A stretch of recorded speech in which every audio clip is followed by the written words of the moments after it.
To that end, I have to ask you this, because the way that we do that, we use our voice. And our voice right now in this world, in this country, is our one talks about voting and how important it is, but I feel like more than ever we understand that it's not just about voting every 4 years for the man in office. It's about your local elections. It's about the mayor. It is about the district attorney, the people who have the power to bring charges against police if police brutality is an issue in your community. If you care about your school district, you can run for the school board. I ask this of you, right? Your parents are from Nigeria. You are Nigerian. You talk about that very lovingly. What does voting mean for you?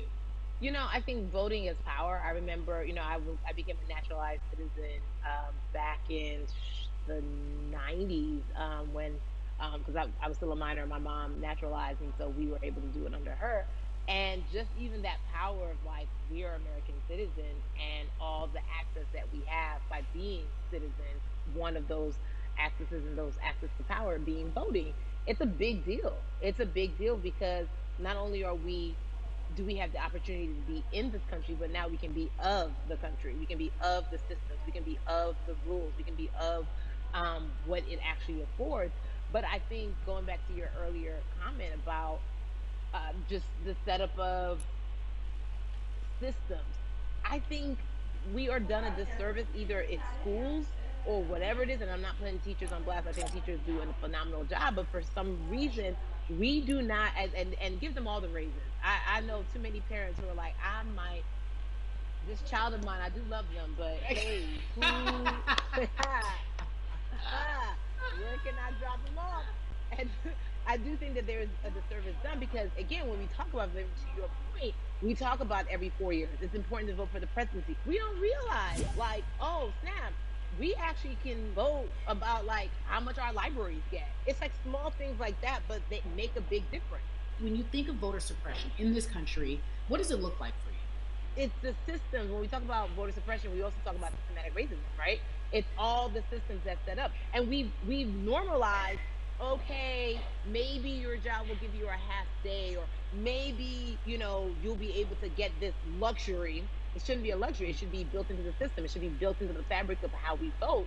But maybe you'll be able to get this luxury in order to enable you to go vote. Think about everything disenfranchised, marginalized Black person has to endure in a day. So in a day, you need to get to work. If something happens to your car, if something happens to your child care, if something happens to, there's so many factors along the way that can send you into a tailspin as an American. And then you add on as a vote, and you already have to go through all of these hurdles and repress, told it doesn't matter.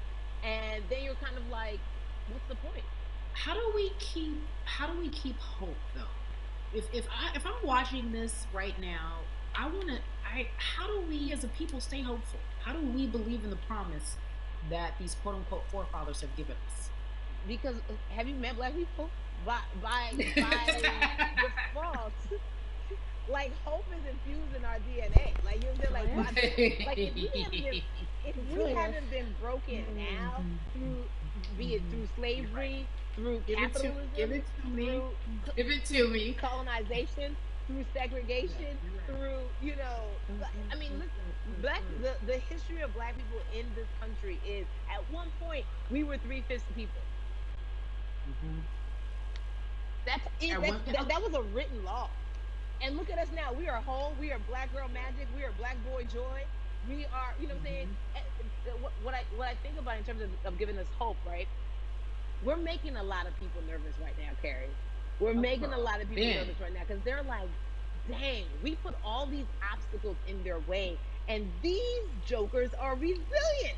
But that should give us hope. That should give us hope that like we can't stop, won't stop. I mean, I went to the school of Diddy. You know what I'm saying? Hashtag, Harlem shaking it right now. We can't stop, won't stop. And I think that's our motto. We can't stop voting and we won't stop voting. We can't stop marching and we won't stop marching. We can't stop thriving and we won't stop thriving. To that end, because you led me directly there, I've been asking everyone who's appeared on this platform, what does activism look like? And I feel like back in the day, we had an idea. Yes, it is marching. Yes, Yeah. it is protesting. Yes, it is speaking out against things that we feel are not right or unjust. But talk to me about what activism looks like for Yvonne Orji. Listen, activism, I think the beauty of activism is that it has many faces, right? You're going to have the people on the front lines. Like, you know what?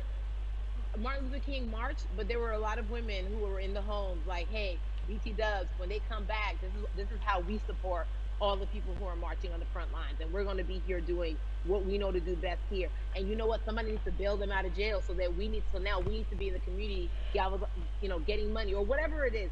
So it's like everybody has a position to play. And so play your position like a shortstop, bro. So whoever you are and whatever you do, play your position. So activism could look like, you know what? I'm not the one that's built to be on the front line, but you know what? My pockets go deep, so I'm gonna support the people on the front line. I'm a comedian. Black joy is a form of activism. There's always a call for entertainers or celebrities that have the platform to do something. Why aren't you speaking out? I'm not a believer in thinking that it's mandatory. Like you said, everyone can be an activist and be activated in different ways. But talk to me about the connection. Talk to me about the marginalization in your world and how you feel like it even inspires you to say more and use your platform to do more. Beneath the surface of what we do, like Niecy Nash says, it's the who, right? The who is the person who's going to be like, hey, let me call this out. Either blind racism in terms overt racism in terms of ways that we can be better, in terms of ways that we can actually be more uplifting to the community that you may not even realize that you're serving. Before I let you go, talk to me about the urgency, in your opinion, for people to vote, our people to get out and vote this coming election. Yeah, I mean, guys, nine. If you think you're tired now, I'm telling you right now, we cannot take this sitting down. We can't take this jokingly. I understand that it may be hard to figure out who to vote for, but at the end of the day, we got to vote for our families. We got to vote for our legacies. We got to vote for continued progress. We have to vote for upward mobility. We have to vote for equality in a way that is long lasting. And if we succeeded before, we can do it again. You talk about the whole. This is the time. This is not the time to give up. This is not the time to pretend away that we haven't made progress. We have. There's still much more to be done. And you know what? We might have to get to a point where we pass the baton to our children and our children's children, but we still have work to do now for that generation. Yvonne Orji, you are everything. You are Molly, but you are not Molly, but I love you so much as Molly on HBO's Insecure. You are an amazing podcaster, Jesus and Jola. Shout out to Lovey. And then we also have movies. Like you, The World, you're a model, a cover model. Also, wait, don't let me forget your hugely successful stand-up comedy special on HBO. Girl, you're doing it all. And I am so grateful. You're truly the dream, not just the American dream. You're the black girl, brown girl, do it all dream, the immigrant dream, everything. You're a beautiful, beautiful soul. I really, really mean that from the bottom of my heart. Yvonne Orji, ladies and gentlemen, nothing but the best and excellence personified. Thank you so much. I love you so much, Mama. Mwah.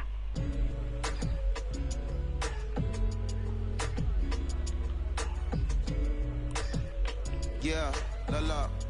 So Atlanta has been one of the hotbeds in terms of political unrest and social injustice. We've seen so much happen in that city, and we've also seen so much come from that city, including one of our very own founding fathers of the civil rights movement, and that's Martin Luther King Jr. But right now, we want to welcome in someone who has used his platform to talk about voting, to talk about racial injustice, and how he's trying to help.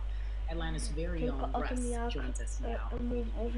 Russ, I'm not going to fan out and tell you what some of my favorite songs were that I listened to repeat on yours. We're going to get to the topic at hand. So we got to talk about recently outlook on culture and music, and you also were very candid about the fact that you have a privilege and that's necessary for you to give back. Tell everybody about what that means.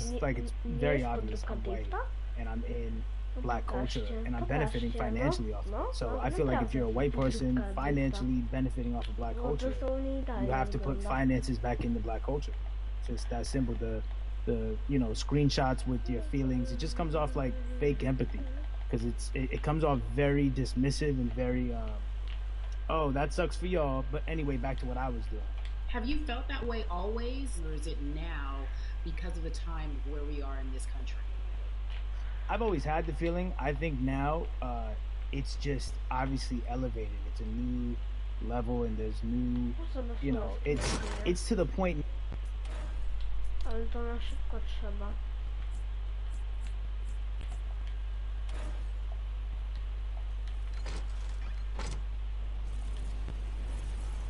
I się skończyło, to fajnie.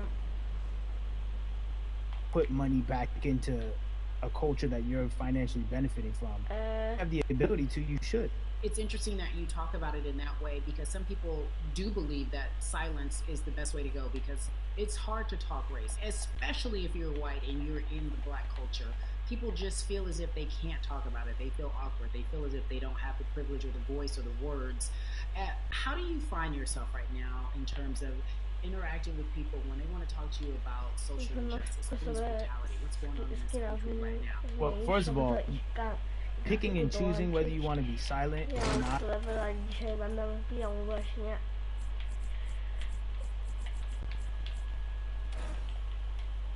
Szybko, dawaj. Teraz szybko trzeba. Kupienie. For everything, especially in a culture that I'm not from.